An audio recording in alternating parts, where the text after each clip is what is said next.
wapinga kuhamishwa Sinza kupisha nyumba za ghorofa. Bwana, jiandae baba. Sinza B, Sinza A, dalali Sinza C. Dalali uko Sinza ipi? Wapinga kuhamishwa Sinza kupisha nyumba za ghorofa.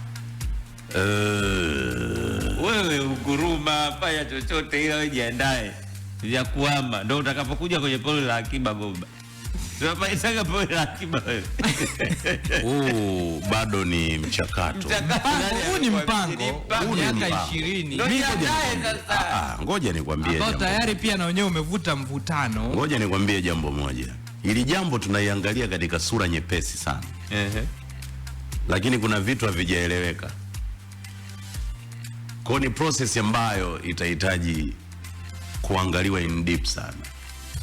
Ndio maana wala sijataka nilizungumze. Mimi sijasema kwamba mnaama kesho.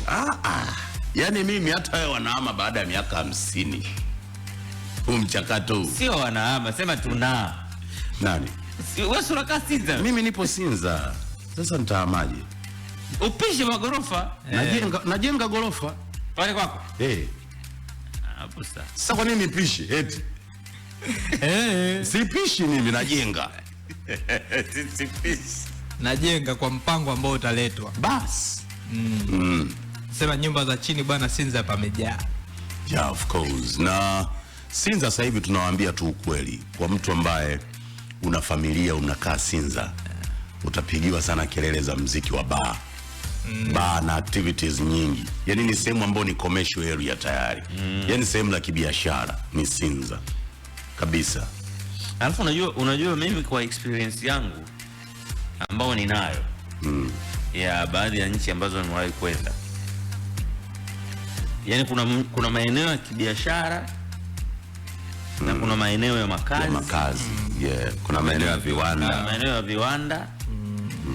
Sasa maeneo ya majitaka. Yaani unakuta hilo eneo la biashara kama ninataka bidhaa fulani nikiingia hii sehemu ukosi.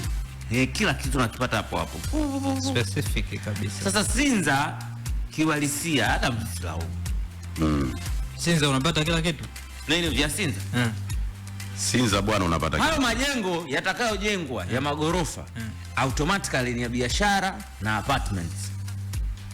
Na bar. Sawa. Na kumbi za starehe. Ngojea.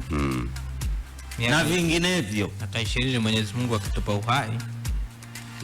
Vinginevyo umeelewa? Na vijua hivi.